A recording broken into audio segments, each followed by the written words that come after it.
அனைவருக்கும் வணக்கம். நம்ம சொன்ன மாதிரியே கருவாடு அண்ணாச்சி இந்த அருவியை, அதாவது எங்கள் ஊர் பக்கத்தில் ஜல்லிப்பட்டிங்கிற ஊரில் பெரிய பண்ணை தோட்டத்துக்கு இந்த குழந்தைய எடுத்துகிட்டு போயிட்டாரு.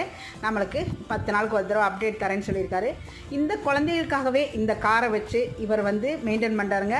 அதாவது ரோட்டில் அடிப்படுற குழந்தைகளை எடுத்துகிட்டு போய் ட்ரீட்மெண்ட் பண்ணுறதுக்குன்னே இந்த வண்டியை வச்சுருக்காரு. மொத்தம் 5 வண்டி வச்சுருக்காராமா. அந்த 5ல் 1 இவங்களுக்காக வச்சுருக்காரு இந்த அண்ணாச்சி. ரொம்ப சந்தோஷமாக இருக்குது. இந்த அருவி எடுத்துகிட்டு போய் அருவி பண்ணை தோட்டத்துக்கு போகிறான். சந்தோஷமாக மகிழ்ந்துருடா தங்கமே. யாரோ ஒருவர் வளர்த்தி தெருவில் விடப்பட்ட குழந்தை தாங்க. அதுக்கு மறுவாழ்வு கொடுத்து இன்றைக்கி நாங்கள் கொடுக்குறப்ப மனசு கொஞ்சம் கஷ்டமாக தான் இருக்குது. ஐயோ, எல்லா குழந்தையும் நம்மளை விட்டுட்டு போகிறாங்களேன்னு. போய் அவங்களுக்கான ஒரு வாழ்வு கிடைக்கிறப்ப நம்ம சந்தோஷப்படணும். அதை விட்டுட்டு நம்ம வருத்தப்படுறதில் பிரயோஜனம் இல்லை. ஏன்னா அடுத்தடுத்து வர்ற குழந்தைகளை நம்ம பார்த்துட்டே இருக்கணும். அருவி போய் நல்லா இருப்பான் அப்படிங்கிற ஒரு நம்பிக்கையில் அருவி அடாப்ஷன் கொடுத்துட்டேன். நன்றி, வணக்கம்.